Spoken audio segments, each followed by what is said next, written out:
Ouvrons notre Bible au livre de Esther, chapitre 1. Esther 1. Pouvoir contre l'esprit de gourmandise.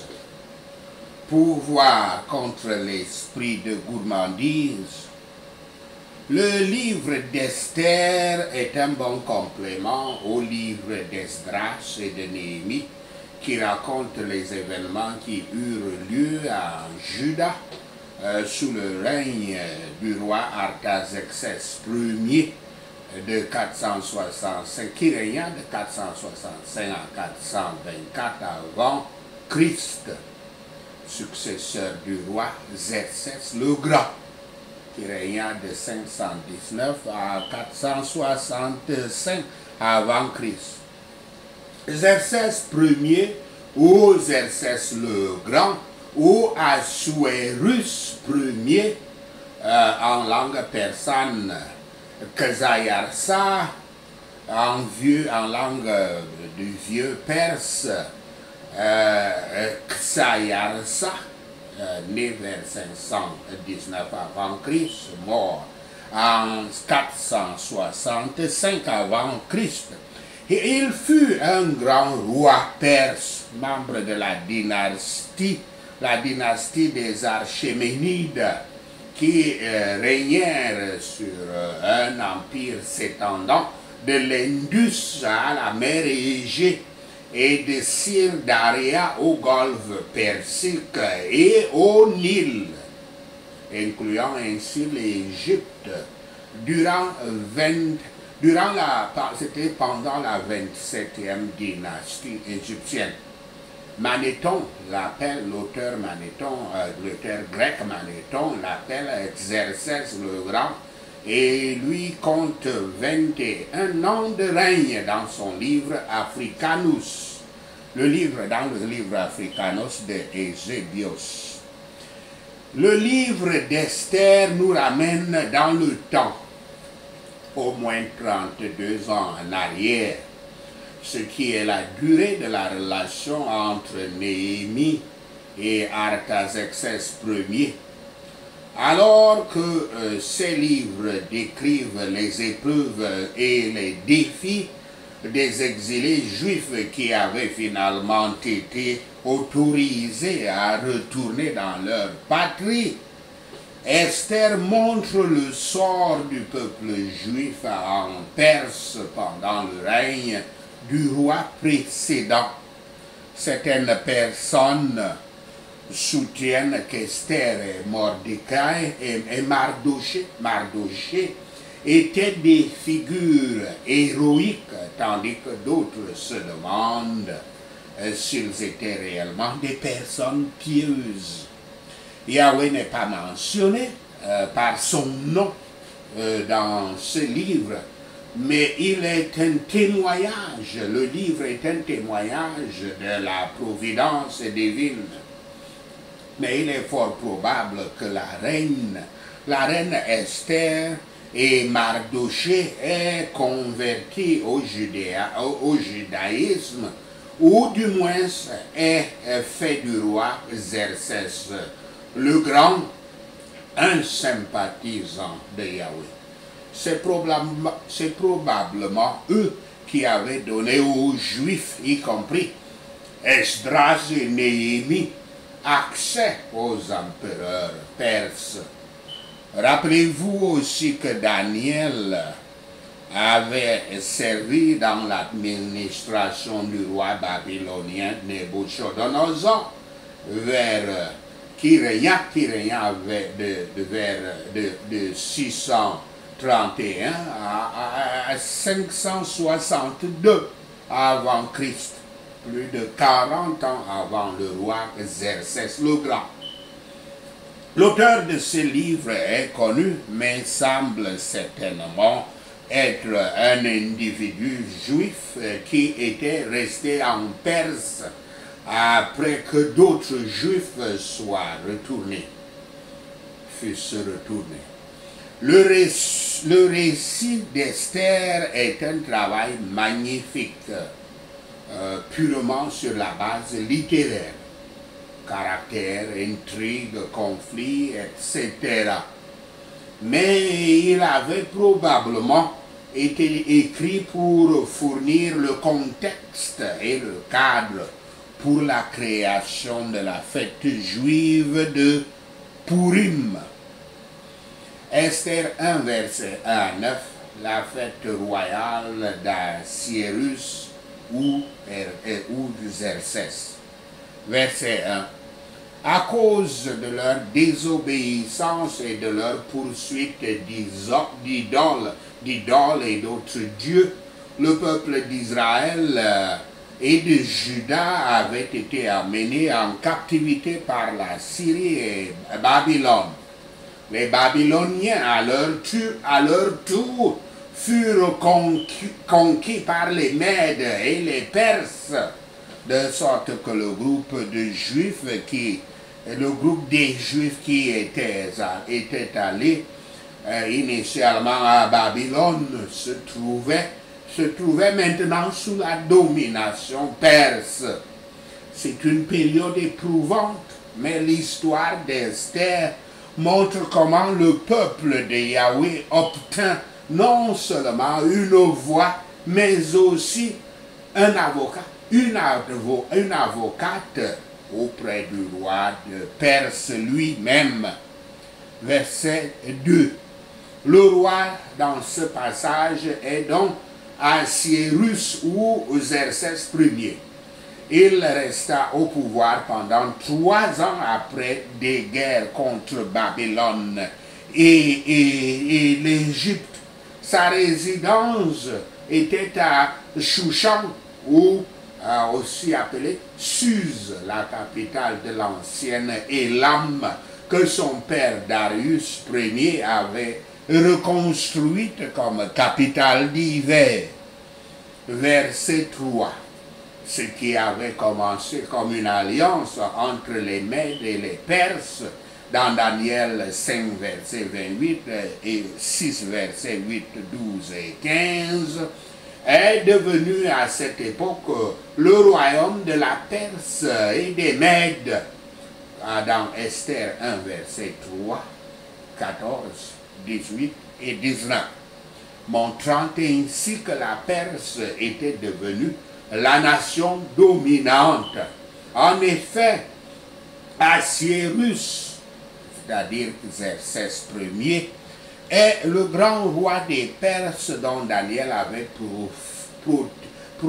prophétisé l'élévation au pouvoir. Je cite: « Maintenant je vais te faire connaître la vérité. Voici, il y aura encore 3 rois en Perse. Le 4e amassera plus de richesses que tous les autres, et quand il sera puissant par ses richesses, il soulèvera tout contre le royaume de Javan. » Fin de citation. Citation de Daniel 11, verset 2. Verset 4. Le texte ne fournit pas la raison du banquet élaboré de 6 mois d'Assyrus, mais l'histoire nous dit que l'année suivante, il fera la guerre contre les Grecs, ce qui avait eu lieu en 480 avant le Christ.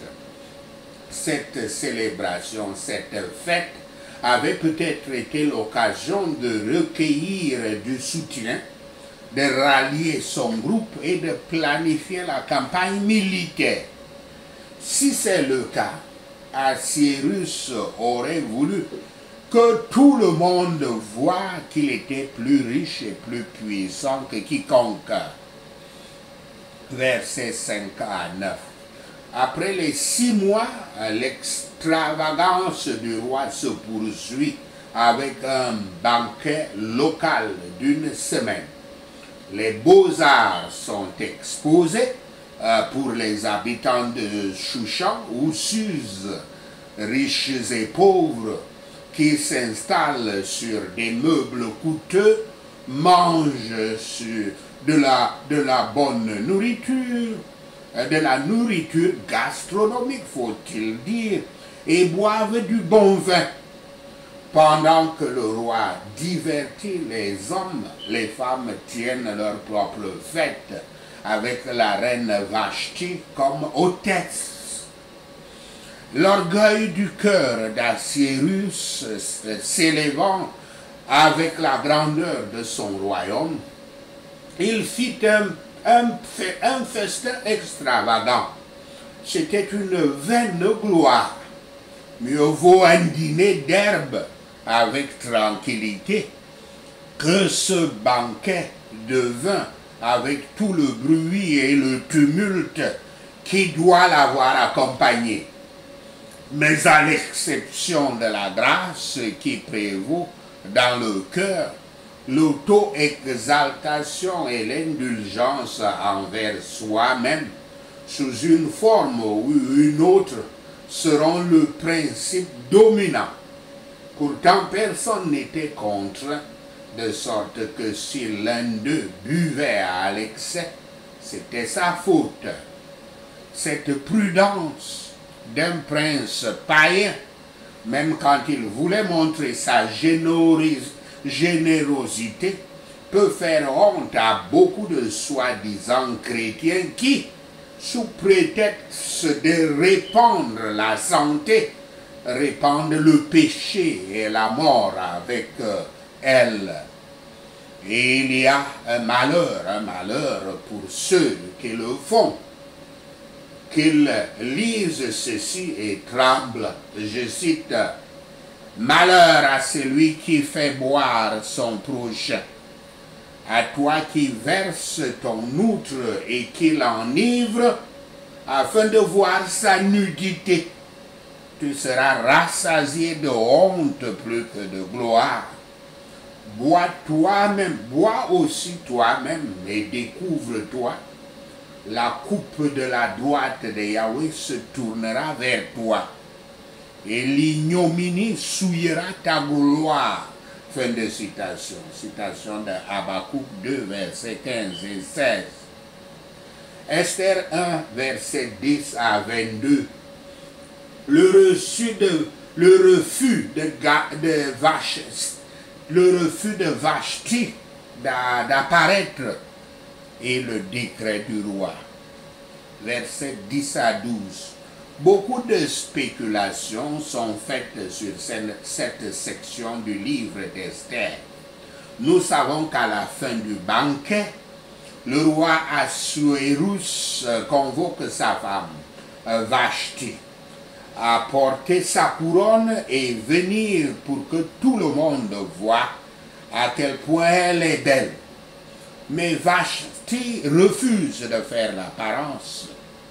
Le roi, qui apprécie le vin, qui aime le vin, est-il déshonorable en demandant à sa femme de comparaître devant la foule des hommes ivres, l'exposant ainsi à l'embarras et à la honte? Ou est-ce que Vashti refuse froidement une demande raisonnable de comparaître pour la grande finale de la fête? Les opinions varient, mais le résultat est clair. Le roi devient furieux. Versets 13 à 21.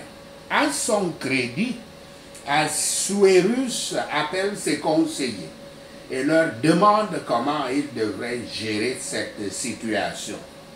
Par conséquent, par crainte que les actions de Vashti influencent négativement toutes les femmes de l'Empire, les nobles recommandent de lui interdire d'apparaître de nouveau avec le roi. Non seulement cela, ils suggèrent qu'elle soit remplacée par une femme plus apte à être reine. Assuérus agit selon leurs conseils avec un décret irréversible. La fête d'Assuérus se termina donc par une lourdeur à cause de sa propre folie. Les saisons des festivités particulières finissent souvent par vexer. Les leaders doivent veiller à ne pas ordonner ce qui peut raisonnablement être désobéi. Mais quand le vin entre, la raison humaine sort.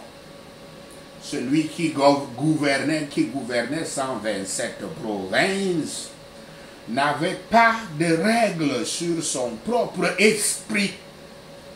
Mais si la passion ou la politique du roi était servie par ce décret, nous verrons dans les prochains chapitres que la providence de Yahweh céda la place à Esther. La place à Esther, à la couronne, et vainquit le projet méchant d'Aman avant même que ce projet ne soit entré dans son cœur et qu'il arriva à son pouvoir. Réjouissons-nous que Yahweh règne et qu'il prévaudra sur l'insanité ou la folie de l'humanité afin de promouvoir sa propre gloire, la gloire de Yahweh, la sécurité et le bonheur de son peuple. Sachez ceci et le Seigneur Yahweh vous bénira. Amen. Alléluia. Passons au point de prière. Savez-vous ce que les péchés de Sodome étaient? Vous pensez probablement à un péché sexuel particulier. Bien que cela soit vrai, ce n'est pas toute l'histoire. En parlant de l'idolâtrie de Jérusalem, le prophète Ézéchiel dit de Sodome. Voici, je cite, voici quel était le crime de Sodome, ta sœur. Elle et ses filles étaient devenues orgueilleuses parce qu'elles vivaient dans l'abondance et dans une tranquille insouciance. Elles n'ont offert aucun soutien aux pauvres et aux nécessiteux. Elles sont devenues hautaines et se sont mises à commettre sous mes yeux des actes abominables. C'est pourquoi je les ai fait disparaître, comme tu l'as vu. Fin de citation. Citation d'Ézéchiel 16, versets 49 à 50. Avez-vous remarqué que l'orgueil a été répertorié en premier avec, je cite, l'abondance dans une... l'abondance... le texte original a l'abondance du pain.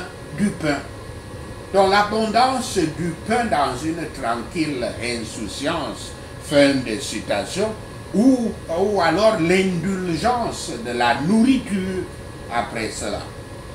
Vous pourriez demander, quel est le problème d'être plein de nourriture?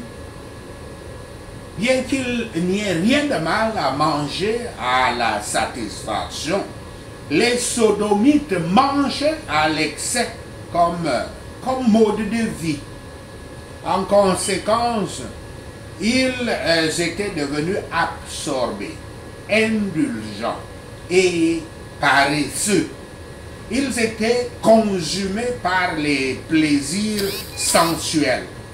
Ils ne se souciaient pas des autres, ne passant leur temps et leurs ressources, et n'utilisant leurs ressources que pour eux-mêmes, sans aider les pauvres et les nécessiteux autour d'eux. Car l'Écriture dit que les gourmands sont ceux, je cite, qui marchent en ennemis de la croix du Christ. Leur fin sera la perdition. Ils ont pour Dieu leur ventre.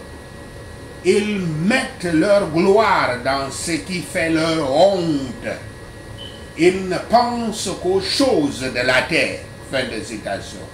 Citation de Philippiens 3, versets 18 à 19. L'esprit de gourmandise, également appelé les esprits mangeurs compulsifs, sont des démons qui ont tendance à manger et à boire excessivement. ce qui cause de graves problèmes de santé et finit par raccourcir la vie de leurs victimes. Dans une société où les gens ne supportent pas d'avoir faim, même pendant une seule heure, comme la société américaine, l'esprit de gourmandise est répandu. Prions contre ces esprits si mortels. Je prie. On prie. Je rejette être un esclave de la nourriture par la puissance du Saint-Esprit au nom de Yahshua le Messie. La porte de la bouche ne me détruira pas au nom de Yahshua le Messie. Que la puissance de la prière et du jeûne tombe sur moi au nom de Yahshua le Messie. Mon corps rejette toute nourriture démoniaque par le pouvoir dans le corps du Christ au nom de Yahshua le Messie. Toute flèche tirée contre ma santé en passant par la porte de la bouche, retourne-toi contre ton expéditeur au nom de Yahshua le Messie. Tout esprit de gourmandise, perds ton emprise au nom de Yahshua le Messie. Je ne vais pas manger à mort au nom de Yahshua le Messie. Tout poison que j'ai mangé ou avalé soit vomi maintenant par le sang du Christ au nom de Yahshua le Messie.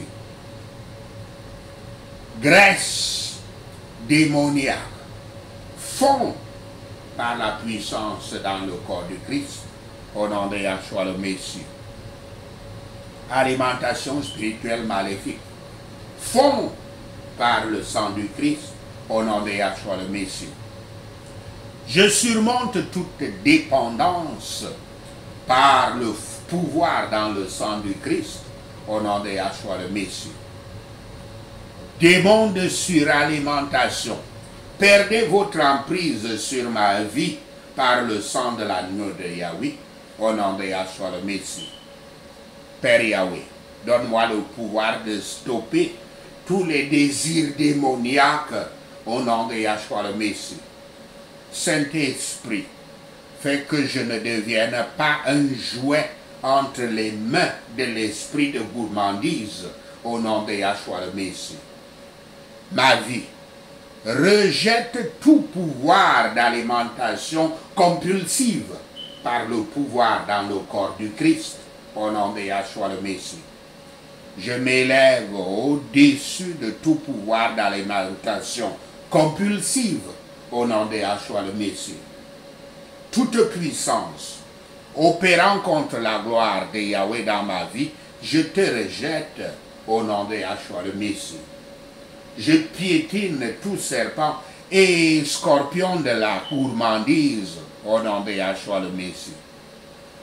Tout feu du Saint-Esprit assainis mon système au nom de Yahshua le Messie. Pouvoir de maîtrise de soi, viens sur moi au nom de Yahshua le Messie. Aide-moi, Père Yahweh, à contrôler ma bouche au nom de Yahshua le Messie. Père Yahweh, ne permets pas que je sois rempli d'ivresse et de tristesse au nom de Yahshua le Messie.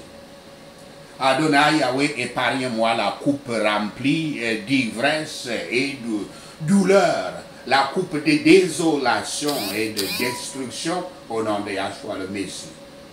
Cette couronne, l'orgueil des ivrognes, je te piétine au nom de Yahshua le Messie. Je rejette l'ivresse et sa débauche. Seigneur Yahweh, remplis-moi de ton esprit. Merci Seigneur, au nom de Yahshua le Messie, nous prions.